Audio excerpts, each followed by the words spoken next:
तो जी हाँ दोस्तों, एक ऐसा समय आया था कि जब पवन सिंह के अकाउंट में मात्र 400 रुपए बचे थे।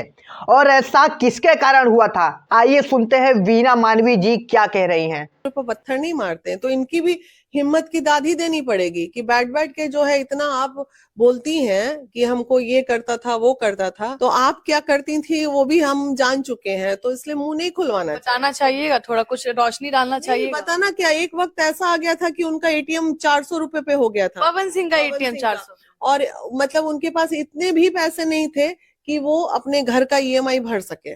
तो अब इससे ज्यादा एग्जाम्पल क्या बताएं, क्योंकि देखिए पवन सिंह पढ़े लिखे नहीं है, जैसा कि उन्होंने बताया कि दीदी हम पढ़े लिखे नहीं है, इसका फायदा सब बहुत उठाया। वो अपना एटीएम, क्रेडिट कार्ड जो भी होता है वो खुद अपने पास कुछ भी नहीं रखते हैं, वो जो भी उनके जीवन में जिस वक्त रहती है उसी पे 100% भरोसा करके उसी को सारा कुछ दे देते हैं।